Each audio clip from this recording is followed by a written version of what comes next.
Nah, bagaimana kemudian yang mereka inginkan ketika sudah ada supremasi dalam perempuan, yang paling mereka tuju itu adalah keluarga. Betul. Makanya aku kasih beberapa quotes nih daripada para feminis. Ini adalah salah satunya dari bukunya Mary Evans. Ini adalah salah satu feminis British kalau nggak salah. Dia bilang gini, di antara ide feminisme kontemporer yang paling radikal adalah bahwa ruang pribadi dalam rumah tangga dan keluarga harus takluk pada pengawasan publik. Karena fitrah berkeluarga itu yang paling menghambat perempuan. Itu nanti ada quotes mereka. Antum kok berpikirnya kayak mereka sih? Itu quotes mereka itu. Saya Mary Evan. Bapaknya ya. Jadi nama pena. Iya. Ini dia bilang kenapa? Karena dia bilang gini, yang sering terjadi penghambaan terhadap laki-laki atau male supremacy itu dimulai dari keluarga. Bener. Jadi kita harus selesaiin keluarga ini dulu. Dia harus diawasi oleh publik. Metabolisme dia itu menghambat ketika berkeluarga. Iya, harus hamil, harus segala macem. Nggak bisa startnya bareng nih. Nah, itu yang mereka bilang, marriage in an institution develop from rape as practice. Jadi kalau dari sini aku bisa tahu tuh para feminis Indonesia ngomongnya apa, ternyata cuma niru aja ngomongnya dari sini. Jadi dia katakan gini, pernikahan itu adalah institusi yang dikembangkan daripada pemerkosaan. Jadi otaknya kemana ini sebenarnya kan? Dan dia masalahnya keluarga ini dibully mulu sama dia, tapi justru pelacuran nggak pernah dipermasalahkan sama dia. Legalisasi perkosaan berarti. Betul. Kata dia pernikahan adalah legalisasi pemerkosaan. Sedangkan pelacuran nggak ada masalah.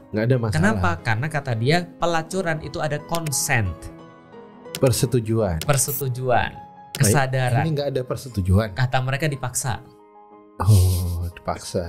Nah, jadi itu kata salah satu daripada mereka. Ada lagi nih, the institution of sexual intercourse is anti-feminist. Kata dia. Jadi pokoknya yang menyebabkan kita itu jadi lemah adalah karena kita punya rahim. Iya. Karena kita itu yang dimasukin. Nah, jadi kita mohon maaf banget ya. Tapi ini kata mereka. Iya. Akhirnya sekarang biar laki-lakinya aja yang dimasukin. Parah ini parah ini. Jadi itu kata mereka. Iya, jadi ngeri sekali. Betul itu. Nanti ke situ nanti akhirnya. Iya bener. Nanti ke situ akhirnya. Antum bener. Nanti akhirnya ke situ. Jadi LGBT kan jadinya. Iya. Nah, jadi mereka ngomong apa lagi? Nah ini, being a housewife is an illegitimate profession. Jadi dia bilang ini profesi yang nggak legal gitu. Karena nggak dibayar, nggak ada liburnya, ya kan? Nggak ada pensiunnya, iya, jam kerjanya random, nggak ada cutinya, nggak ada job desknya. Ini problem, nggak ada akad kerja. Orang lagi enak-enak tidur disuruh kerja. Iya betul. Padahal yang sering terjadi yang di rumah tangga kita yang disuruh-suruh sebenarnya. Oke. The nuclear family must be destroyed. Kenapa? Karena kata dia yang menyebabkan perempuan itu tidak bisa untuk menjadi sama dengan laki-laki karena ada institusi yang namanya keluarga. Nah, makanya mereka sangat yakin sekali nih. Nah, ini Declaration of Feminism dilakukan oleh Nancy Lehman and Helen Sullinger. Dia bilang begini, marriage has existed for the benefit of men. Dia bilang gitu, sangat bold sekali. Dia bilang apa? Pernikahan itu adalah sesuatu yang hanya dipertahankan karena menguntungkan buat cowok. Kalau misalnya cowok itu nggak menguntungkan, dia nggak akan mau untuk menikah. Dia bilang gitu.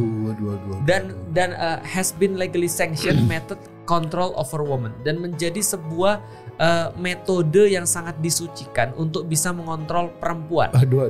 Nah, maka kita harus bekerja dan berjuang untuk menghancurkan ini. Gitu. The end of the institution of marriage is necessary. Katanya perlu banget ini hancur supaya ada satu tercipta kondisi di mana bisa memungkinkan perempuan itu bebas. Jadi cita-cita kita nih selama masih ada pernikahan nih, masih ada keluarga nih, ini cita-cita kita tidak akan pernah terwujud ini kata dia. Iya. Maka supaya bisa terwujud, Uqdatul Kubronya itu apa? Ini hancurkan keluarga. Keluarga ini. Hancurkan pernikahan, hancurkan keluarga. Therefore, it is important for us, sangat penting bagi kita untuk senantiasa mengedukasi dan menyemangati perempuan untuk meninggalkan suami-suami mereka. Dan tidak tinggal di tempat yang sama dengan laki-laki. Karena begitu Anda tinggal yang sama dengan laki-laki atau suami, Anda menjadi warga negara kelas 2 otomatis. Waduh. Ya gitu ya. Nah, jadi sebenarnya ini yang aku quote. Bila kita kuat secara individu, maka kita akan kuat secara keluarga. Kalau kita kuat secara keluarga, masyarakat pun akan kuat. Karena sebenarnya semua tergantung keluarga. Makanya di dalam Islam kan jelas banget ya, Rasulullah tuh sangat mementingkan keluarga. Banyak sekali hadis-hadis Rasulullah yang berkaitan dengan keluarga, bagaimana fungsi ayah, bagaimana fungsi ibu, bagaimana fungsi anak, sehingga tercipta sebuah struktur yang kecil yang kuat.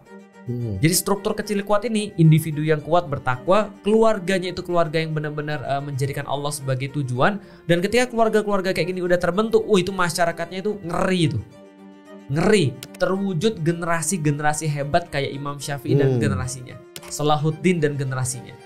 Nah, tapi kalau misalnya ini dihancur ini, nah udah. Lah mereka kalau memimpin dunia isinya cewek semua, terus generasi berikutnya gimana? Mereka kan nggak mikir. Mereka kan nggak mungkin mikir. Pelacurnya dari cowok-cowok. Iya betul. Nah mereka pengennya kayak gitu. Mungkin karena itu ya penggambarannya seperti Wonder Woman itu satu pulau cewek semua. Amazon Lily. Antum tahu nggak dulu Amazon di mana katanya? Di Indonesia. Oh ya? Dan mungkin itu yang menjadi alasan kenapa kita tuh tertindas sama wanita gitu. Aduh, Amazon tuh katanya perempuan itu banyaknya di Indonesia. Di Indonesia, mereka meyakini Amazon di One Piece juga Amazon Lily kan. Betul. Buah Hancock. Iya, buah Hancock yang naksir, tapi dia ular juga. Iya, tapi dia naksirnya kan sama Luffy. Tunduk dia. Iya. Betul. Ular juga kan luar biasa. Gitu.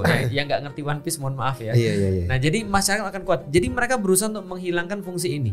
Walaupun benar, kita tidak mengatakan mereka tuh jahat, bro. Jadi aku nggak mengatakan bahwa setiap feminis itu pasti jahat, tidak. Enggak. Kenapa? Karena mereka tuh sebenarnya nggak ngerti seperti apa yang mereka mau wujudkan. Karena mereka menganggap ini yang terbaik. Betul. Dan yang mereka pengen cari itu cuma kebahagiaan. Aku bisa memahami, gitu loh maksudnya. Aku juga tidak mengatakan bahwa kayak contoh misalnya, aku sering kali ngomong sama orang ya.